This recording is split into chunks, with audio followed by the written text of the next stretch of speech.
कहा था कि कहते हैं ना कि मतलब पुराने जन्म के जो हमने कर्म किया वगैरह वो अब हम भुगतेंगे इस जन्म में। एक तरफ का स्टुपिडिटी नहीं है? मतलब अगर अगर सपोज हमने प्रीवियस जन्म में कुछ गलत काम किया, अगर एग्जिस्ट करता भी है तो ठीक है, तो वो जो भी है पनिशमेंट हमें उसी टाइम पे मिलना चाहिए। अब ये थोड़ी ना कि पिछले कर्म में जो मैंने किया था वो पनिशमेंट अब मिल गया। अगर मैं कोई गलत काम आज कर रहा हूँ और पनिशमेंट अभी मुझे मिल रहा है तो इट्स जस्टिफाइड। पर ये पनिशमेंट की परिभाषा अलग अलग होती है ना बेटा। हाँ, तुम्हें HIV का इंजेक्शन लगा दिया जाए, तुम अच्छे से जानते हो उसको एड्स बनने में सालों लग जाते हैं। HIV वायरस तुम्हारे शरीर में घूमता रहे, लेकिन तुम्हें एड्स कई सालों बाद होगा। वो तब होगा जब तुमको TB हो जाएगी, निमोनिया हो जाएगा, तो उसको एड्स कहते हैं कि अब तुम्हारी इम्यूनिटी इतनी गिर गई है कि तुम्हें और कई बीमारियां लग जाएंगी। उसमें समय लगता है। अब तुम कब कहोगे कि पनिशमेंट मिला, ये तुम्हारी बुद्धि पर है। अगर तुम्हारी नज़र सूक्ष्म है तो तुम कह दोगे पनिशमेंट तो तभी मिल गया था जिस दिन इंजेक्शन लगा था। पर दुनिया में ज़्यादातर लोगों को ये समझ में नहीं आता कि पनिशमेंट मिल गया। उनको सज़ा का पता तभी चलता है जब वो बुरी तरह भुगतते हैं, तो उन्हें 10 साल बाद पता चलता है। ये कर्मफल का सिद्धांत है। तो तुमने जो बात कही वो ठीक है कि फल तो तत्काल मिलता है, तुरंत, बिल्कुल तुरंत मिलता है। लेकिन तुरंत मिलता है ये बात उसी को समझ में आएगी जो समझ सकता हो। अब फल मिल किसको रहा है? किसको मिल रहा है फल? जो मूर्ख है उसी को तो फल मिल रहा है ना। जो ज्ञानी है वो तो कर्मों का कोई अवशेष छोड़ता नहीं है कि मुझे आगे फल मिले, वो तो अपने कर्म पूर्ण रखता है। तो फल मिल किसको रहा है? जो मूर्ख है। और जो मूर्ख है क्या वो इस बात को समझ पाएगा कि मुझे तुरंत फल मिल गया है? तो इसीलिए फल का एहसास हमेशा भविष्य में होता है, बहुत आगे होता है। बात समझ में आ रही है? इसीलिए कहा गया है कि कर्मफल आगे मिलेगा। मिलता तुरंत है पर पता बाद में चलता है। अब रही है अगले पिछले जन्म की बात, तो ऐसे समझ लो कि तुम पैदा होते हो ना, तो अपने साथ बहुत कुछ ले करके पैदा होते हो। बस उस पर विचार करना कि वो सब कहां से लेकर के आए, वो सब कहां से लेकर के आए।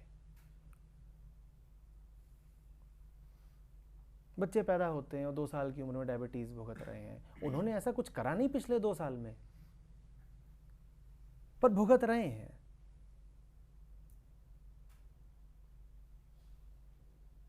समझ रहे हो बात को?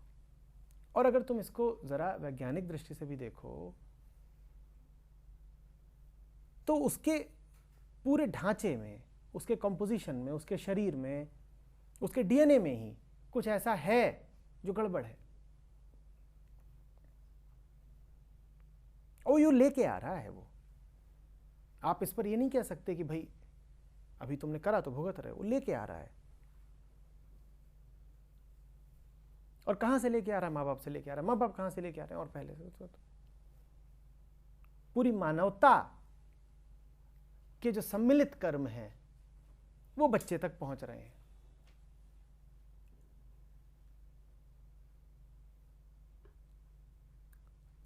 तुम्हारे पास वही नहीं है जो तुमने अभी पैदा होने के बाद किया है।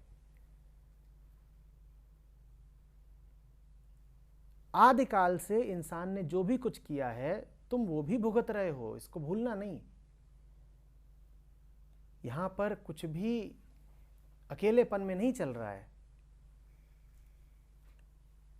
तुम्हारे बच्चे पैदा होंगे, उनको तुम दिल्ली में ये जो रेसिडुअल सस्पेंडेड पार्टिकुलेट मैटर होता है,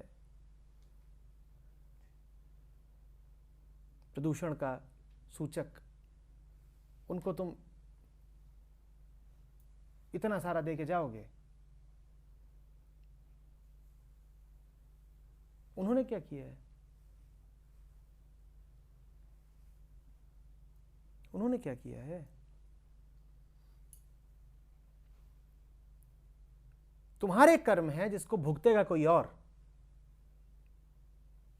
कर्म किसका है? तुम्हारा, भुगतेगा कोई और।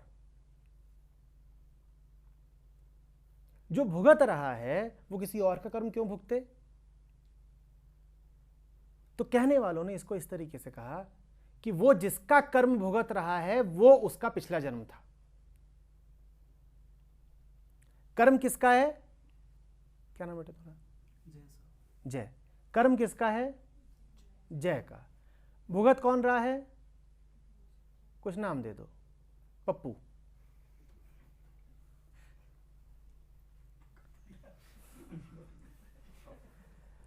अब पप्पू जय का कर्म क्यों भुगते?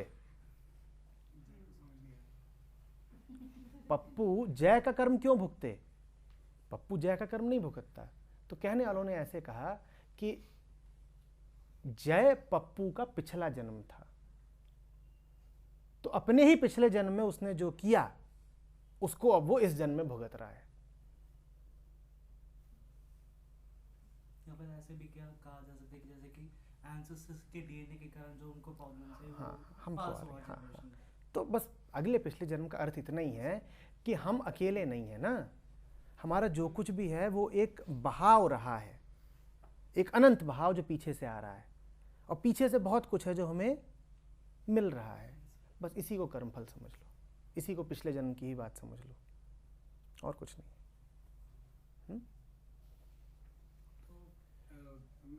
मैं तब तक भुगतता रहूंगा जब तक मेरे को समझ नहीं आएगा।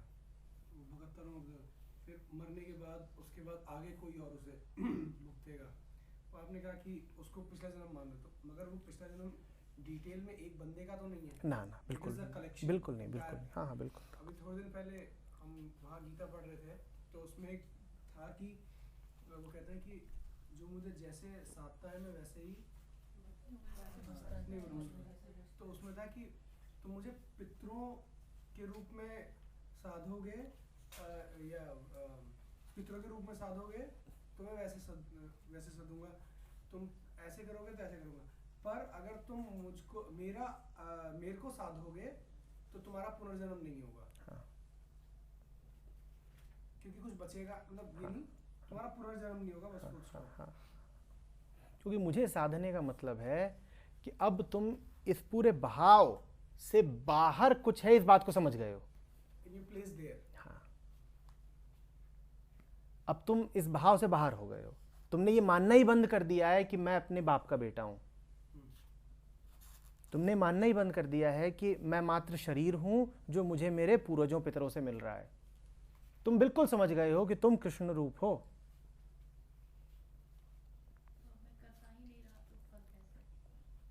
मैं वो हूं ही नहीं जिसे फल मिल सकता है।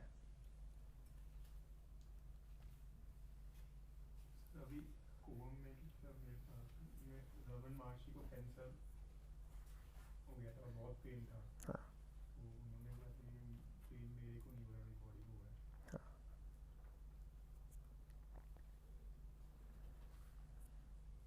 बात सिर्फ बोलने की नहीं है, बोल तो कोई भी सकता है। बात तो तब है ना जब देखा जाए कि उस कष्ट के मध्य भी वो व्यक्ति जिंदगी जी कैसी रहा है, वही प्रमाण है। बयानबाजी तो कोई भी कर सकता है, प्रमाण तो यही है कि इस सब के बीच भी तुम कैसे हो। क्योंकि शरीर को तो दर्द हो रहा है भाई, देखिए आप इनकार नहीं कर पाएंगे। और रमण का शरीर हो या किसी चोर डाकू का, दर्द तो बराबरी का ही होता है।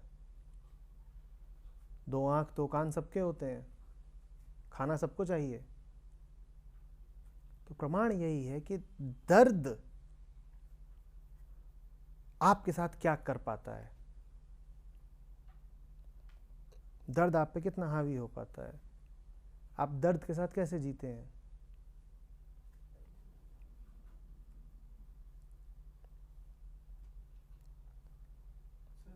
और सहना डिटैचमेंट नहीं है। सर बॉडी पेन तो बहुत बड़ा बात है। जैसे छोटा छोटा चीज को लेके, जैसे हम लोगों को छिन जाता है छोटा मोटा चीज भी, तो हम लोग कई बार लूजली बोल देते हैं कि कर्मों के प्रति, जैसे पैसा वैसा छिन गया है, अमीर से गरीब हो गया, तो बोल देते हैं कि पूरे कर्मों का फल है। तो सर कर्मों का फल जो मैं इतना इमेज बना ईगो है कि मैं ऐसा हूँ और उसके अनुरूप नहीं हो रहा है, उसके अपोजिट हो रहा है, तो सर वही कर्मों का फल होता है। नहीं, देखिए, पुराने कर्म क्या थे, उनका फल क्या आ रहा है, ये कोई विशेष विचार करने की बात नहीं है, क्योंकि वो तो तयशुदा चीज़ है ना। वो तो जो कुछ भी संचित होगा वो आपके सामने आएगा। जो चीज़ तयशुदा है उसके बारे में सोच सोच के कुछ बदल जाना है। हाँ, एक चीज़ है जिस पर ज़रूर ध्यान होना चाहिए, और पुराने कर्म और पुराने फल की चिंता में उसको भूल जाते हैं। जब कोई इंसान ही कहता है कि ये सब जो हो रहा है ना, ये मुझे पुराने कर्मों का फल मिल रहा है, तो उस वक्त उससे पूछा जाना चाहिए कि क्या तू इस बारे में सजग है कि ठीक अभी तू कौन सा नया फल पैदा कर रहा है। पुराने कर्म का फल मिला, ये तो तूने बिल्कुल बहुत चतुराई से बोल दिया कि ये सब तो पुराने कर्मों का फल है, और ये तुझे दिखाई दे रहा है कि अभी अभी तूने नया फल क्या पैदा कर दिया, और इसको अब कब भुगतेगा। पुराने की चिंता छोड़िए, वो तो अब पक्का है कि आ रहा है, आना है। परवाह करनी है तो इस पल की करिए कि अभी मैं नया क्या पैदा किए दे रहा हूं। क्या मेरे कर्म में पूर्णता है। अभी के कर्म में पूर्णता हो तो आगे के लिए तो कुछ छूटता ही नहीं, पीछे वाला भी साफ होने लग जाता है। ये बड़ी चमत्कारिक बात है। अभी में अगर ठोस पूर्णता है तो इतना ही नहीं कि उससे आगे के लिए कुछ नहीं छूटता, जो पीछे वाला है उसका असर भी कम होने लग जाता है।